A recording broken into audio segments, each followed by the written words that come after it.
Hi, this is Steve Hargadon, and welcome to the Future of Education. It is Tuesday, November 23rd, 2010, unless you're in Australia, where it's Wednesday the next day.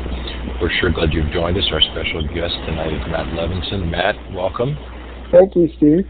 That is your photograph, right? Yeah, that's me. That's the right guy. Yeah. Matt's here to talk about his book, From Fear to Facebook. I really enjoyed this book. Glad that you're here tonight, Matt. Glad that those of you who are also here are joining us. Future of Education is sponsored by my employer, Illuminate, now Blackboard Collaborate. The project I work on is called Learn Central, which is a social network for educators with Illuminate baked in. It is free. We hope you'll come and take advantage of that. For this month and last month, Future of Education has also received some sponsorship from Microsoft's Redo program at Bing.com Redo. Thanks so much to Microsoft for that. It's helped my book budget quite a bit. We just wanted to report on our Global Education Conference. I've been showing this slide for so many months now, and it actually is done and over with. Friday we concluded. What a stunning event. Not without small hitches, but in large part just an incredible event with over 400 sessions. All the recordings are up on the website, over 15,000 logins. Kind of hard to believe it's over, but it is. We're going to move on. My next project is a Learning 2.0 conference, which we're going to try and hold in the spring in similar fashion. Although those of you interested in global education, do not worry. Looks like we're going to be starting a weekly series on that as well. Coming up on the Future of Education, on the 30th, Philip Schlechte on Leading for Learning. Then Kieran Egan in December, Julie Young from Florida Virtual Schools, Deborah Meyer, and Alfie Cohn. That's going to be a powerful week. Then in January, we've got scheduled Ira David Sokol, Will Richardson, Barnett Berry, Karen Hume on her book Tuned Out, David Perkins on his book Learning, Making Learning Whole. That's in February already. And then March 1st, I'm really looking forward to this, Sandy Hirsch from San Jose State University on libraries and digital literacy. Lots of fun. If you've missed the Future of Education interview, they are all recorded and they're up at futureofeducation.com. Feel free to find something there of interest to you. I hope there's something there of interest to you. If this is your first time in Illuminate, it is a participative environment. We hope that you will participate and we'll give a chance for you to do Q&A. You can use the smiley face or the clapping hand down at the bottom. The background noise, I think, is from Matt. Matt, if you turn your mic up just for a second, I think we'll hear that noise go away. How's that? A little bit better, I think, yeah. Okay. In fact, once Matt starts talking, primarily, it won't seem as obvious. You can use those emoticons down at the bottom. You can also use the hand with the green up arrow to raise your hand if you would like to take the microphone. I recommend at this stage going up to View Layouts and switching your layout to the wide layout. It makes it much easier to see the chat. And now I'm going to give you a chance to use the whiteboard. Yeah, I'm hearing a little bit of an echo also, and I think that may just be Matt. But I don't think it'll bother you once Matt's doing most of the talking. Okay, so we're going to move to the map here, our world map. If you've been a participant before, you know the drill. Otherwise, look for the wand with a red star at the end on the left-hand side of the map. Click on that and then click on the map. And we'll know where you're listening from. It looks like we may have China, a couple in Australia, lots of U.S., India.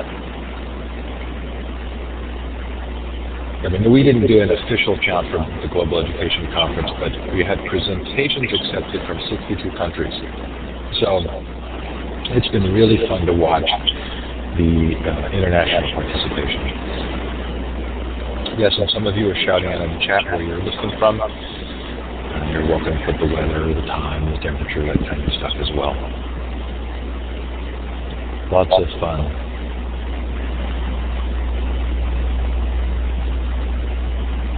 Yeah, Mexicali. Oklahoma. I know there are tornadoes in the Midwest. I don't know if anybody's getting those. Oh, awesome, Brazil. Okay, well, we're going to move on here. So, Matt, I don't know that I would have known this, but you and I connect at several kind of interesting points. The first is, did you know I went to Haverford for 2 years? No, I did not. That's great. So my dad had grown up in that area. I have deep roots in the Philadelphia area, and I went to Haverford for a couple of years. And then he later became dean of admissions at Princeton. And you know, there's a connection there. You were it was Princeton Day. Right? And then I pretty much grew up in the Bay Area, so we have that connection. And then you know, with some regularity, the book mentioned open source software. I feel like you and I were fated to meet. Right, that's great. Well, I really, really enjoyed this book. I think part of what I liked about it was the compelling honesty of discussing what you've gone through with the implementation of your laptop program.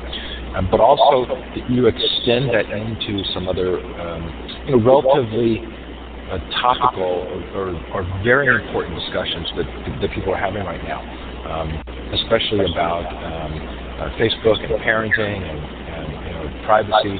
These are all things that I hope we're going to be able to talk about tonight. I want to ask you a question right off the bat, and that is the role of technology in education. And it seems to me that it can either be viewed as a red herring, as a door opener, or as reflective of a larger cultural change. How do you express this balance, and what's your sense of what technology is actually doing to education at this moment?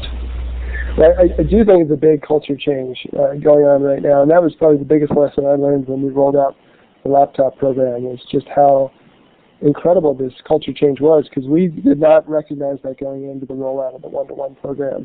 And I guess the biggest culture shift was for parents in the home, even though they had computers in their homes. When we rolled out to one-to-one, all of a sudden it thrust the conversation into the face of the parents of how are we going to manage this environment with our kids. And for the kids, it was a little bit of, oh no, the adults have gotten their heads out of the sand and we're starting to pay attention to what we're doing online, and we've been able to build our own culture up to this point.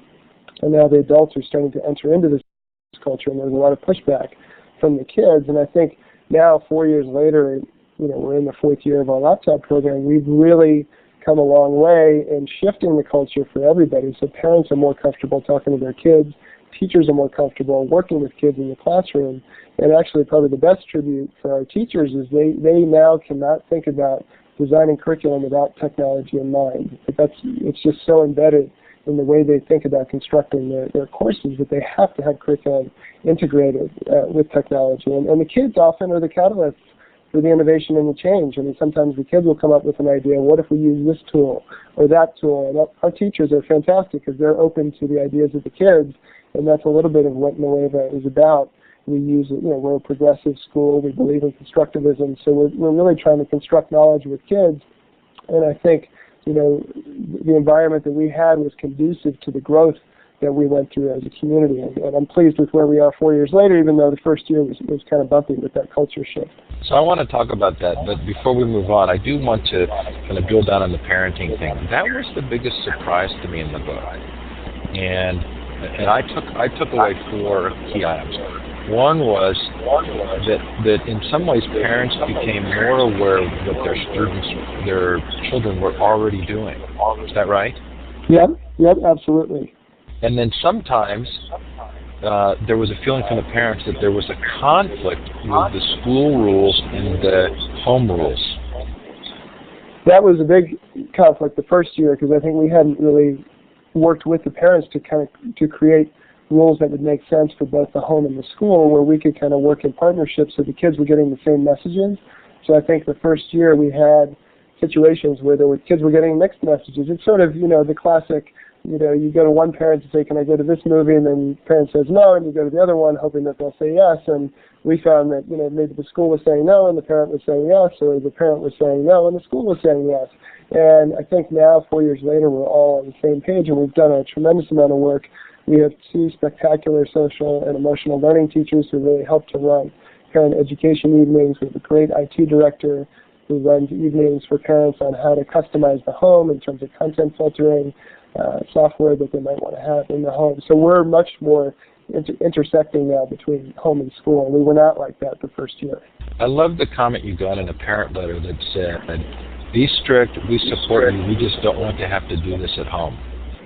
And that is, I think, we were setting some boundaries for the kids at school, and there was pushback, and the parents were relieved that the school was starting to take this on, because, as anybody who works with middle school kids know, this is the age of boundary testing, where kids are really going to push the boundaries, and the parents knew that the school was really going to be the driver and take it on with the kids and be the bad guy, I guess, in some way. But and then the parents often didn't know how to do it. So we were there to kind of work with them, and they could come to parent groups and say, oh my gosh, okay, I'm not alone. I have a community here who can help me figure out how to make it work in my home. Yeah, that was really interesting. You make the point in the book that parents have to learn how to manage their home computing environment. And that really came out of the blue for me, but made so much sense. Yeah, and I think that was honestly the biggest surprise that we had when we started the program. We just hadn't anticipated how difficult that was going to be for parents, because we all were under the assumption that parents had computers in the home, and I know that's not the case in every community, but in our community, most of the parents did have a computer in the home. So we kind of figured that they'd already figured that out with their kids. And we fast realized that was not the case. They hadn't had those conversations. Okay, well, I'd like you to tell the story of that first year, and I'm going to make sure, if you don't tell it, that I want to hear about the iChat issue, the AUP incident, well, then we'll go from there. But you want to tell that first year story? Yeah, sure. I'd be happy to. So we rolled out the laptops. We gave it out to grades 6, 7, and 8. We started right out of the gate as school began, and I can still remember the first session that we had with the kids, where we had them in a room, several rooms, and they were getting their passwords to get on the website, and we had teams of teachers in the rooms working with the kids, and before we knew it, the kids were video chatting with each other, iChatting, faster than we even knew what was going on. And I do remember one of the teachers coming out to find me to say, should we be worried about this? And we were, the adults, a little bit, deer in headlights. We just couldn't believe how fast the kids were. And actually, within 10 minutes, one of the students had hacked into the administrative password, and then we had to have a community meeting with the kids about sort of not doing that kind of thing. And we just didn't realize how far ahead they were than the adults. So and then that became an issue with the parents, because the laptops went home with iChat enabled, and parents were not ready for that. And some of them did not want that enabled and really felt blindsided by the school. And then we had other parents who felt like, well, we've got kids who live vast distances away, and what a great way for them to connect around homework, to have conversations with each other. And, that was a big source of tension. So we had a lot of parent meetings to try and work through that. And then we ultimately made the decision to block iChat. And we did that because we felt that we needed to own it. We had blindsided the parents. We hadn't prepared them for this tool and how to use it in the home. Now, thinking about it a couple of years later, a lot of people use Skype pretty regularly. I know we use it every Sunday with my parents so they can see their grandkids going through. But at that point, a lot of the adults were not yet comfortable with that. And then we ran into the issue with the acceptable use policy, that we had not designed that acceptable use policy with the kids together. It had been developed by adults. Sort of the way I think about it is from the outside looking in as opposed to from the inside looking out. And that created a lot of pushback. I think the kids did not feel involved. They felt that the AUP didn't represent reality to them in the way they were living. They felt that there were too many restrictions being put on their use of the laptops, so they pushed back on that. And that was a hard year. We made progress, certainly with kids through our social and emotional learning program and the conversations we were having with parents so they could talk at home as well. But that was a big source of tension. And then, at the end of that first year, we had a sort of post-mortem as a staff thinking, okay, what are we going to do about this? And we realized that the kids had dictated the culture to us as opposed to us keeping the culture that we want to have at school and integrating the technology into that culture. And it had kind of run away from us. So we had a big post-mortem to redesign the acceptable use policy. Again, the mistake is we did it as adults without enlisting the kids. And then we went into year two, and we had more pushback that year as well. Okay, so you just used a really critical word for me, which is mistake. And just those who are listening probably can hear it in your voice, this sort of openness about what happened and a willingness to rethink. But I do want you to tell the moment of the young student taking the microphone, because there's so much power in that story. Yeah, this was at the beginning of the second year, and we had carefully organized the start of the school year. We had a boot-up camp organized with workshops with kids around the ethics and care of the laptops, how to use applications on the laptops, how to integrate them into the learning environment. And we felt pretty good about it. We invited Common Sense Media to do a parent evening. We had Officer Steve DeWarnes to talk to the kids about cyber safety. And I remember at the end of that first week, we had a tech committee meeting, and we were sort of reflecting on the first week, and we were patting ourselves on the back saying that could not have gone better. This is much better than year two, and we felt pretty self-congratulatory. And then that Friday at an all-school assembly, I'll never forget the time. It was 1:59 and 42 seconds, and the assembly ends at 2 o'clock on Friday. And the guy who was running the assembly handed the mic to one of the 8th grade students.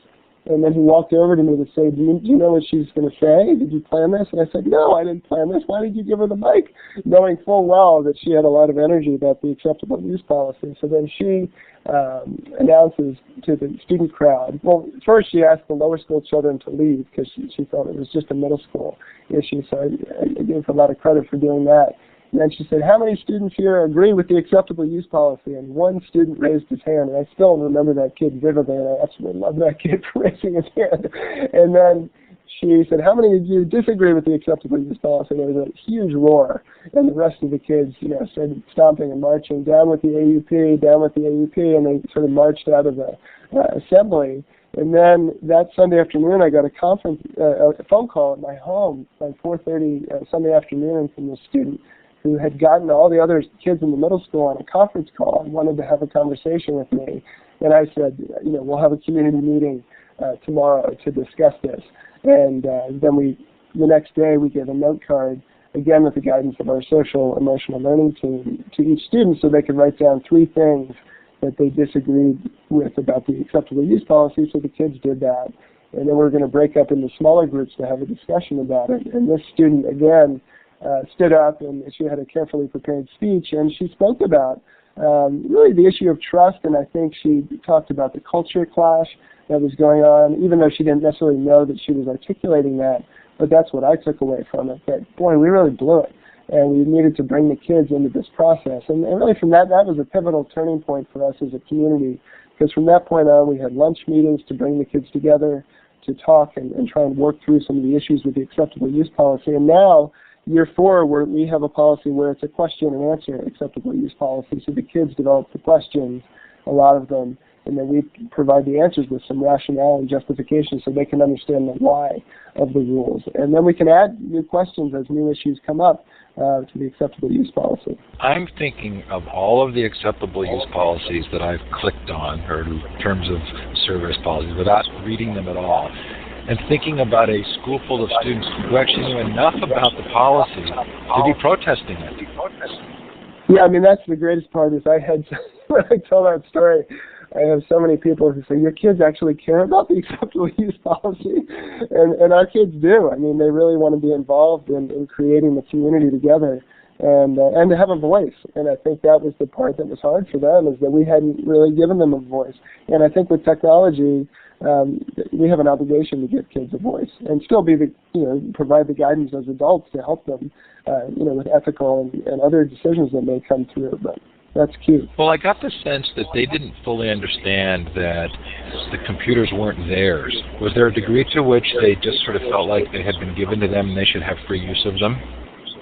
Yeah, there definitely was a little bit of that. I think that was probably somewhat of our mistake in the way we communicated out the delivery of the laptops. I mean, they are school-owned computers, and the software on there is, owned by the school, the email, the server, all those kinds of issues. And really, we've tried to have some conversations with the kids. When you work for a company, you often get a computer when you're an employee of the company, and the company has ownership of the machine. And even when you turn on these machines, the first thing that pops up is this computer is the property of the Nueva school.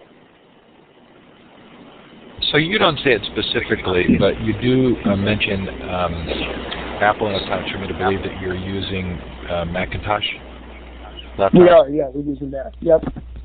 Did you go through a process of platform choice, and were you attempted at any point to use Linux? We haven't yet. We've had a little bit of conversation around that.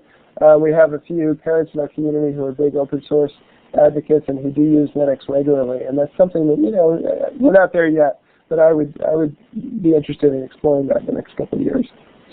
So I'll make a connection for you by email later, but Alex Inman runs a one-to-one laptop program, and they actually moved to Linux for some fairly interesting reasons, and I'll let you connect with him on that. Yeah, I'd love to. How did you fund the program? Well, the kids, they pay, so we're an independent school, a private school, and they pay a leasing fee each year as part of the tuition for the school. And then at the end of the 8th grade year, at the end of 3 years, with the laptop program, they have the option to buy the computers. Even though, at the end of 3 years, the computers are pretty well worn, having lived through 3 years of use by the students. But that's how we fund it. And then each year now, do you do a one-day boot-up camp with the students? We do, yeah.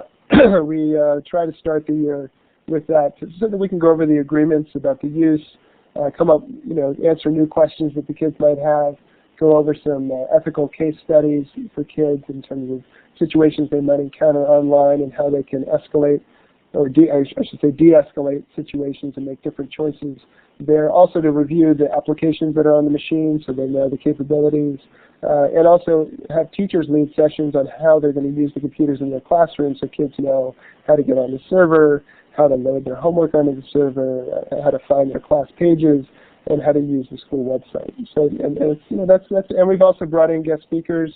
We've had Common Sense Media here. We had Alan November come here a year ago, which was great, and he was able to inspire our kids with the imaginative possibilities of technology, which was exciting.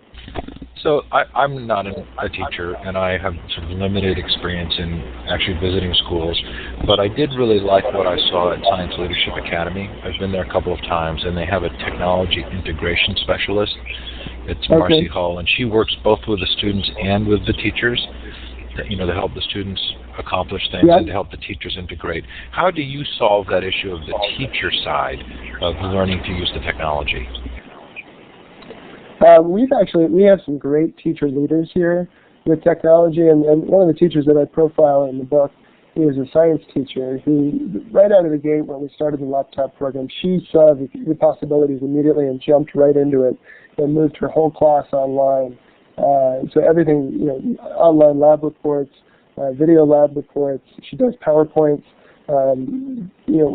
every day, and she actually takes pride in the green aspect. She produces no paper in the class. And last year, she actually was a Google Fellow for the year, and so she's really been somebody who's led the way for us. But so I think what we have here now, year 4, we have a pretty good organic culture of development, where things will bubble up that teachers are trying different applications, and other teachers will then want to learn from those teachers, visit their classes. And actually, another way that our teachers really learn that accelerates the development is the kids, because the kids leave a class, for example, using a chat feature called Today's Meet, which is a way to set up a back channel chat within a discussion, and then they'll go to other classes and say, hey, how come we're not using this? Can we use it here? And then our teachers are pretty open about trying different features of technology. So we've really been fortunate here with the teacher leadership that we have. I think the organic culture that's taken hold with innovation, with technology, and the fact that I think we're pretty open to listening to kids to follow their lead when they have ideas about how to use technology in the classroom. Yeah, you use that word organic in the book, and I made note of it. Kind of this idea of teachers helping each other and teachers being willing to learn from students. Yeah, I mean, that's a key component. And I think one of the greatest lessons of the one-to-one program is that it has absolutely accelerated the professional development of teachers, better than a workshop that somebody could go to or a conference that you could go to. I think because you have to live in it, you have it in your classroom, you have this tool, you have to think about how to design technology, design curriculum with technology in mind, to talk to kids, to be willing to say, hey, do you have some ideas about how they might use this technology to deepen the learning experience, not just to use technology for technology's sake, but how does it actually enrich the learning experience for the kids? And I think that's what has sped up. And I can think of one of our teachers the first year that we had the laptop program. She was adamant that she was not going to use the laptops. I mean, she said, I'm sticking with paper and pencil. Those things are not opening up in my humanities class. And then a year later, she had done a complete 180 and moved almost her entire course online with blogs and wikis. And she did it because she went to her kids in class and said, guys, I want to do this, but I need you to show me how to do it.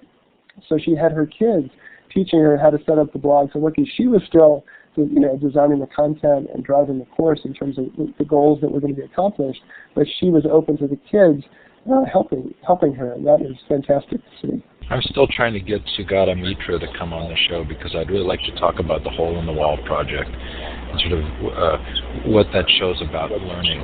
We certainly see that here in the Future of Education series and the Global Education Conference. It felt like the best learning came from participants teaching each other. I mean, it really does, and I think, kids are amazing with technology, and I think about my daughter. This is last year, the night before school.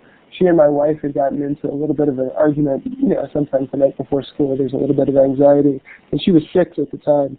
And so my wife got a little frustrated with her and went upstairs, and my daughter found the flip video camera out on the bench outside of her room. She'd never picked it up before, and my son, who was 9 at the time, used it a lot more. And she picked it up and she started playing with it, and she recorded herself saying to my wife, Mom, I'm mad at you for, the way you were talking to me, et cetera, et cetera. And then she ran upstairs and left it in our bedroom with a little sticky note that said play.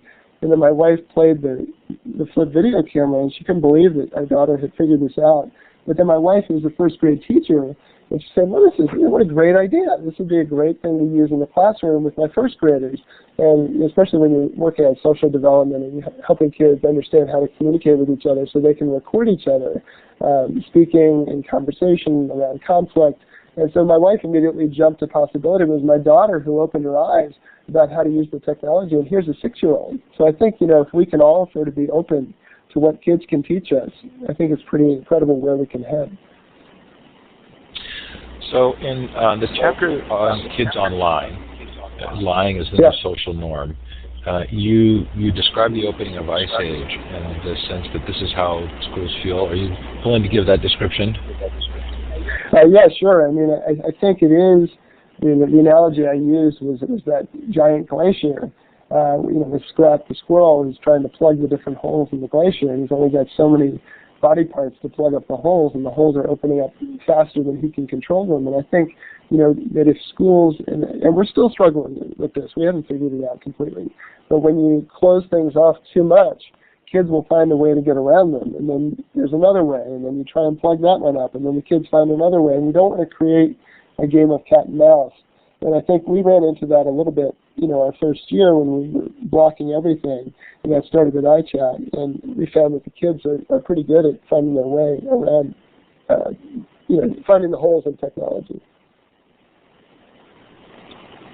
So I'm caught looking at my notes, trying to figure out where to go, knowing that we don't have as much time as I would like. So let's talk a little bit about protection, overprotection, privacy, freedom, independence, and how you balance that in a society in which it feels as though we're able to monitor so much of what students do. How do you find a way to give them some sense of freedom or privacy? Yeah, it is interesting the way kids think about privacy, and Dana Boyd has written a lot about this. I think she's fabulous in the way she thinks about this, and her phrase is public by default and private through effort. And I think that's the big lesson of the days that we're living in, is that everything you do is public by default, and you have to actually make an effort to be private with what you're doing. A question that I love to ask kids whenever I'm in different schools is, how many different online identities do you have? And it's fascinating when you ask middle school kids this question, because some of them can have 15, 20, 25 different identities. And when you ask them, why is that? Why don't you give your name out when they're in a game room, in a chat somewhere, or even on your email? And they say, well, it's because we don't want some creepy person, finding out who we are. I mean, the kids know that they need to be safe and smart when they're using these technologies, and they come up with the different names. And my son is, right now he's gotten into this game called the NFL Rush Zone, which is playing with some of his friends, and he's got some silly name, and he knows two of his best friends, they have ridiculous names, and he knows not to play with people that he doesn't know. And I think it's just a fascinating issue for kids to try and figure out the privacy piece. But also, so many stories, and just over the summer I was fascinated to follow teachers who posted things on Facebook who were reprimanded by their school districts. There was a guy in Connecticut who was the superintendent, I don't remember his name, David Teleska maybe, who his first day of work, he was talking about taking a nap and trolling through the internet, and he was found out by the board of directors of his school district, and he was disciplined for that. And he didn't realize that what he was posting was available for the entire public to see. And then, of course, the tragedy of Tyler Clemente, and how quickly that spiraled out of control, and the whole notion of privacy is a really tough one. And I think that we as educators and as parents have an obligation to really take that head on with kids and talk openly with them about some of the challenges with privacy. It's not something that we can just think that kids are going to learn and figure out on their own. They need the help of adults. Well, and you have a program that allows you to see the screen of what any student is doing at any point in time. So how have you balanced not being over-controlling, but also using that to be effective in sort of managing classroom practice? Yeah, it's interesting, we've had to use it less and less as we've evolved with the one-to-one program. I think we probably used it a little bit more the first and second year, and we really felt like kids were distracted and playing games or on email in class, and so we would have the tech department would occasionally take screenshots of activity in the classroom, or they might see some randomly just spot check the campus during the day, and if they saw something, they might let me know on email, and then I would walk over to the classroom and just check in with the teacher, or even whisper in the kid's ear, hey, listen, you need to get back on task. You were just playing a game. And then we also brought parents into that, because what we would do is sometimes we would send a screenshot home to say, just want you to know that so-and-so was playing a game in math class today. Can you please have a conversation with them at home tonight? And oftentimes that was a great piece that happened, because the parent would have the conversation with the kid, support the school, then the kid would come back, we would have a conversation with the kid, and the kid knew that the grown-ups were watching and supervising what was happening on the computers. But to be honest with you, we haven't had to use it as much within the last year, and I think that's partly because we're more effective with the culture that we've established with the laptop program, and frankly, our teachers are that much more skilled at using technology in the classroom that it's being used really effectively, so there isn't as much opportunity for kids to be off task with the computers.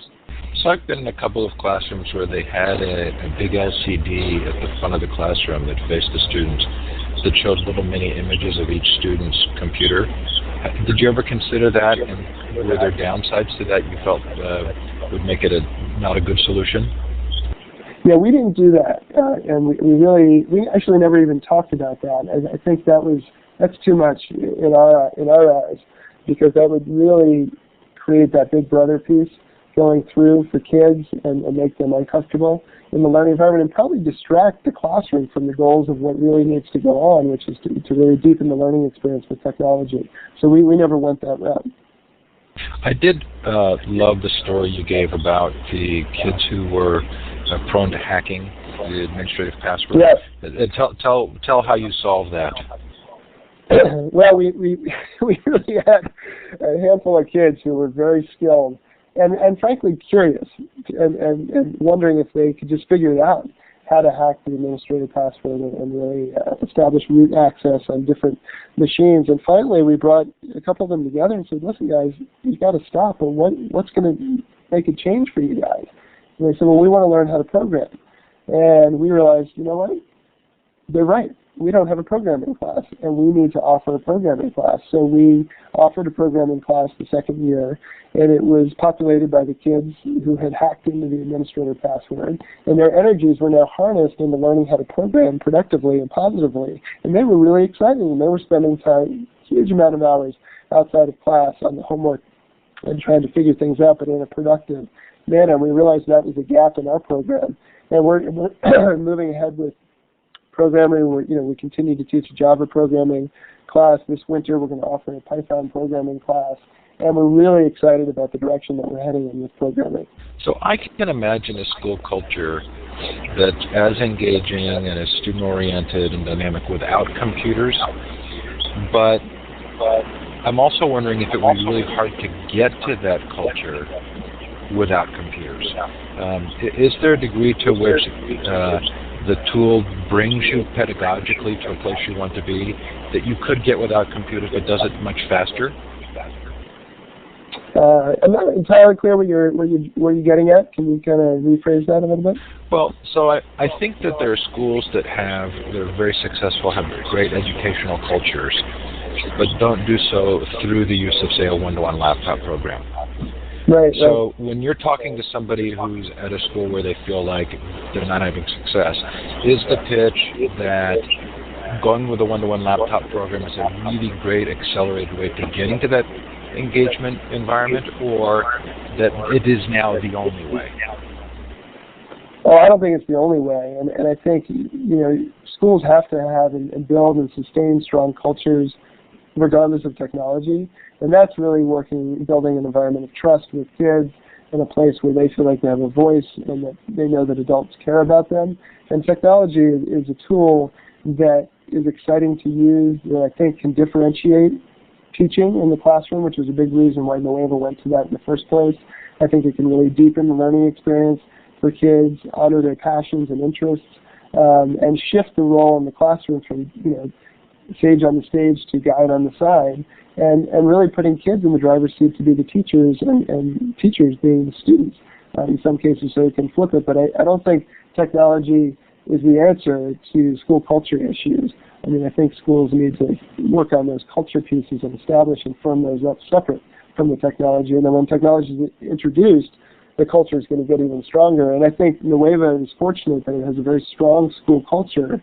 And we realized that the first year of the laptop program kind of breached that culture and broke it down a little bit. And we realized that we needed to work as a community to build that up because we didn't want the technology to take away the culture that the school had so strongly developed. So have you watched other one-to-one programs that you felt didn't work and ended up giving one-to-one computing a bad name? I haven't seen too many. I mean, out here, the model before we launched our one-to-one is the Urban School in San Francisco. They've been doing great work with a one-to-one laptop program. St. Mark's School in San Rafael has just launched a one-to-one laptop program, and they're having a pretty good amount of success to start going through. And I think it's a matter of being thoughtful as you roll it out, trying to anticipate the issues and learning from mistakes. I mean, frankly, that was the motivator for me to write the book, was that I wanted other people to learn from the mistakes that we made, because I do think that one-to-one learning is really the way to go in the 21st century. And it may not be a laptop, it might be a tablet, it could be some other device, but I think that one-to-one environment can really transform schools, and I've seen that firsthand at Nueva. There's certainly not universal agreement about one-to-one programs, but why don't we use that as a springboard to let you kind of give a short but not complete, knowing that the book is complete, kind of sense of the takeaways, your top takeaways, and then we'll move to Q&A. Sure.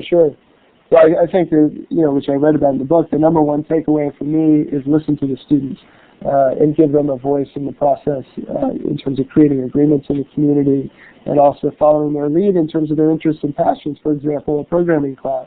When that grew out of student interest, we realized we needed to respond to that. And also letting them teach us along the way. And I think the second thing is make sure that there's massive parent education and parent buy-in. And I think that's a critical piece, because when you go to one-to-one, it's a 24/7 environment. School does not end at 3:30 anymore. It spills into the home, and the home and the school have to be on the same page. I think also, allowing for the organic development of teachers and knowing that teachers are at different levels, and working and coaching teachers along the way through teacher evaluation, through teachers visiting other classes, and allowing for those lunchtime conversations and staff time for people to play with some of the technology going forward.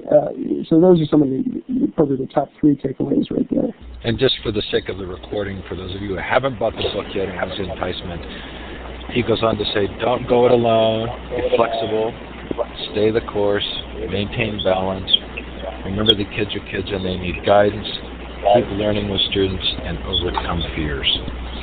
Okay, so we're going to move to Q&A, and if you would like to ask Matt a question, you can do so by raising your hand using the hand with the green up arrow. We'll give you the microphone. It helps if you've tested your mic in advance, but you can try it, and if your voice doesn't come through, we'll have you run the audio set up. I noticed there were a number of questions in the chat that flipped by, and I'm not able to track them, so I'm hoping you'll post them again.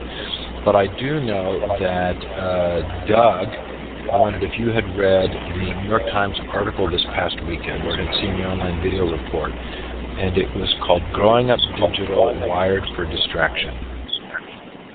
I did read that article this weekend and found it very interesting to read. And I think one of the pieces in there that was fascinating to me was the story at the end of the article about the English teacher who was trying to figure out a way to deal with the kids, and she was having trouble getting them to read 30 pages of a book for homework, so her solution was to do a read aloud in class because she felt like the kids couldn't do it on their own. And you could really sort of sense her despair and frustration with the digital kid, as opposed to thinking, well, how can we do this a little bit differently?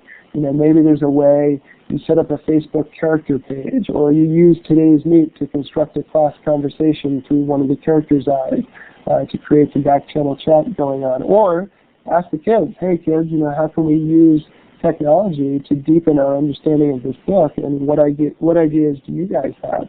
One of the best stories that I've come across is a former colleague of mine who was teaching 10th grade world history, and she asked her kids at the end of the year, they were studying 20th century China, how would you guys like to approach this? And the kids said, well, let's set up Facebook profiles for Mao Zedong and Chiang Kai-shek and create friend lists and bring in their musical interests, their personal interests, and engage in online chat going that way. And she said the kids spent hours on research and were working well into the night on that kind of a project. So I was a little bit bummed at the end of that article, just that it ended on that note with that English teacher. And Connie seems to be agreeing with you. So if you have a question for Matt, you can use the hand with the green up arrow at the bottom of the participant window to raise your hand, or you can post that question in the chat, or post it again if I've missed it.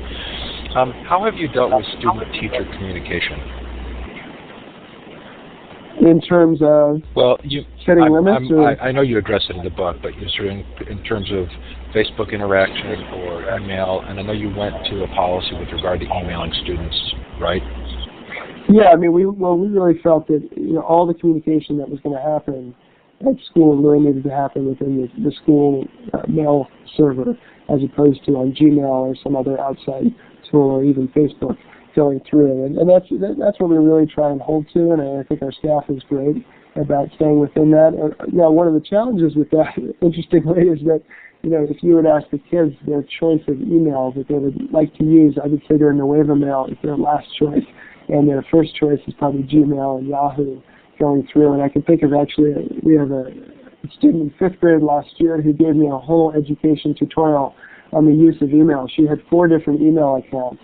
Her Nueva Mail, which was for school and homework, her Yahoo for anything that she purchased online, so all the receipts went in there.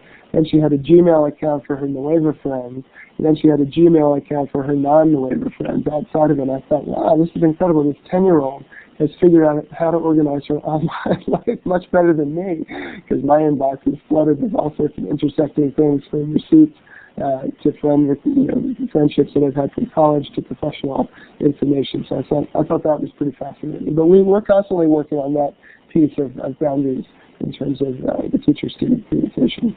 Connie wants to know if you have any thoughts on whether cyberbullying is just a reflection of things going on in the local culture, or does the technology actually start it out? Well, I think, obviously bullying has been going on forever, within school communities, but it does happen so fast with the technology, whether it's a chat, and how, it's fascinating when I've seen chat transcripts, because, our parents have brought them in, and some of the kids as well. It almost goes from 0 to 60 how quickly the conversation can turn with a comment that can be made. And of course, it's not face to face. So you're sitting there and you don't see the person's reaction when you say something, how hurtful that comment can be. And I think that's the dangerous part. And of course, we saw that, with the Tyler Clemente story, how quickly that became viral. And even with YouTube videos, how quickly they become viral. And I think cyberbullying can become viral so quickly that the technology does often speed up the nature of the bullying that can happen. And then it plays out at school. And it can play out for months. I mean, we have had incidents where something happened and we find out that 4 months earlier there'd been a cyberbullying incident between two kids, and it just happens to carry on for a long time. And that's why I think schools have an obligation to address those situations, even if it occurs outside the school network on Gmail or Facebook, because it plays out at school in the hallways. Matt, at one point in the book you talk about why students believe filters exist. Would you mention that? Yeah. Yeah, it's to protect the teachers. That's the response, I think, of the filters. And it's fascinating. I mean, Alan November does a great thing when he presents at different places. Is when you ask kids about school filters, you can quickly go into Google and find out that there are 230,000 hits on how to bypass school filters, and then he loves to just turn around and say, just so you know, that's what your kids are doing every day. And he says, when he walks into schools, he asks kids, so what proxy are you using? And of course, they'll rattle off 3 or 4 different proxies they're using to bypass the school filters. So that's where that game is. A little bit of cat and mouse can come into play. Fascinating. Okay, so if you have a question for Matt, please put it in the chat or feel free to raise your hand. Matt, from your experiences here, can you extrapolate in any way to sort of larger policy questions? Are you brave enough to kind of address some of the national education policy movements and how you feel they are or are not reflective of what you're experiencing? In terms of cyberbullying, or just in terms of... No, in terms of testing, in terms of national standards, in terms of federal mandating of programs, that kind of thing. And my sense is that so much of what you've done has been local community, that you want to look for ways to support that. Yeah, I mean, I think the hard thing is, technology certainly underscores this, that one size does not fit all. And the beauty of a one-to-one program is the differentiation opportunities that can go through. And of course, No Child Left Behind is so heavily emphasized on that there's one standard for every student. And I think there needs to be different levels that kids can go through. I mean, there's a guy, Seth Prebash, who is the founder of, I think it's Scavenger is the name of the company, and he gave this great TED Talk on the game layer. And he talked about the decade of 2000 to 2010 being the completion of the social layer, and that the next layer for schools is the game layer. And of course, then he talked about school being as the most poorly designed game that there is, but it could be a fabulously designed game because it's about moving to different levels. And of course, if you think about kids with video games, what do they encounter over and over again is failure. They'll play the same game for 3.5 hours and fail for 3.5 hours, but then have success ultimately.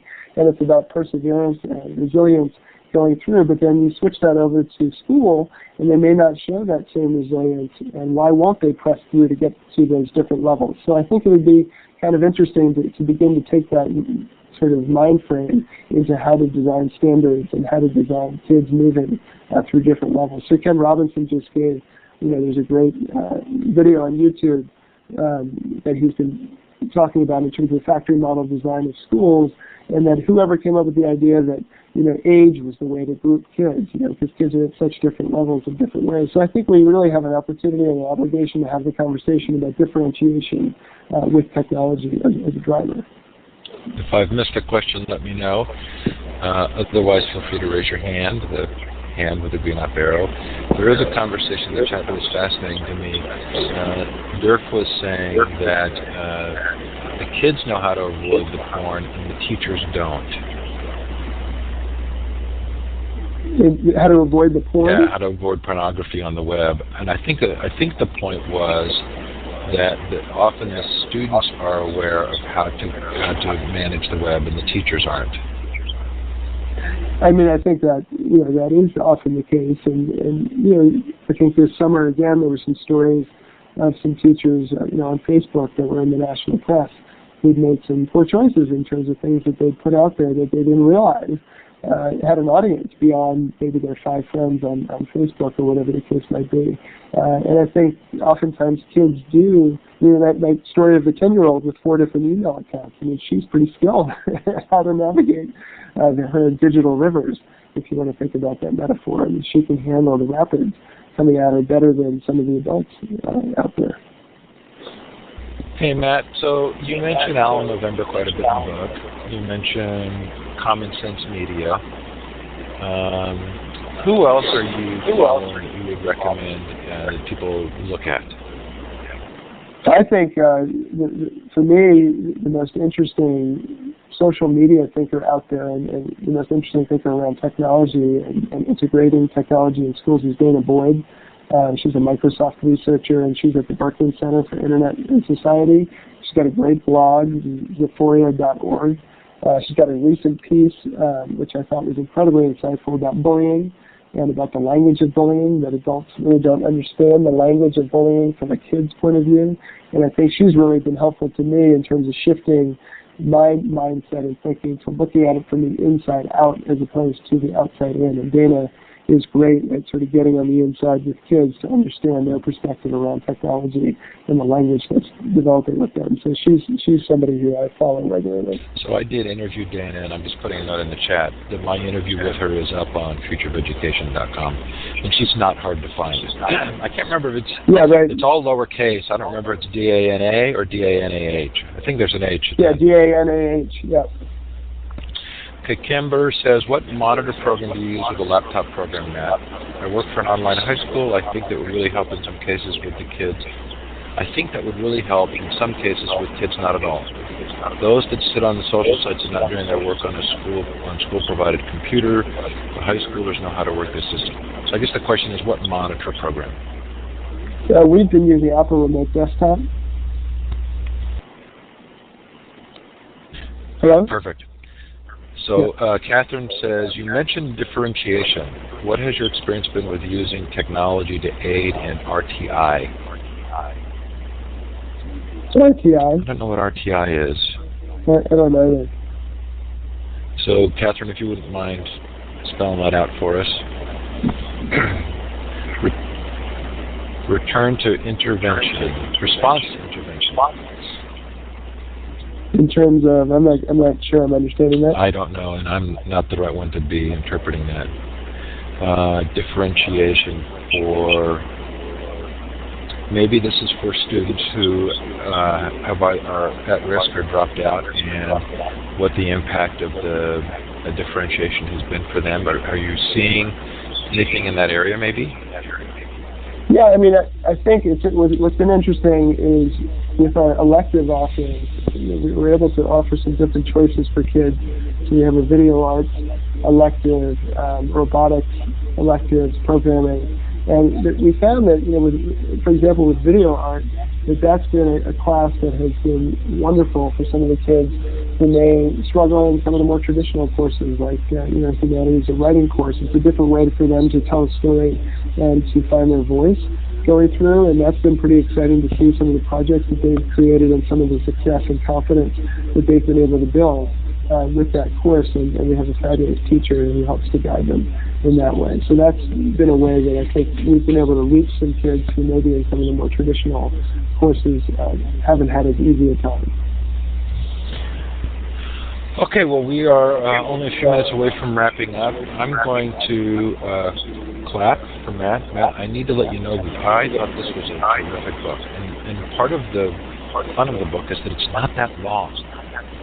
You can read this in a few hours, and I felt like you were open and honest, and you sort of opened up these experiences that you had and looked for the deeper themes in them. And this is a book that I highly recommend. And so if you haven't bought it, I'm going to encourage you to do so. I want to give thanks to Learn Central and Illuminate, now Blackboard Collaborate, for my Employment.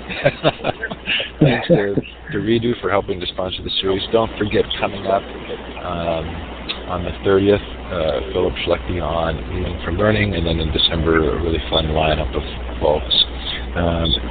Somebody's asking how they can get you as a speaker. I'm going to let you respond in the chat directly if you'd like to, Matt. Thanks so much for coming on. That's great. Thanks for having me, Steve. Enjoy it. Absolutely. I'm going to make a connection for you with Alex Inman on his Linux one-to-one laptop program. Oh, great. And then, and knowing that you and I have led lives with some unique parallels in them, I'll look forward to staying in touch with you. Okay, great. Thanks, Steve. That was terrific. Thank you very much. Okay. Thanks, everybody, for coming. I'm going to go ahead and close the recording now. Great. Thanks.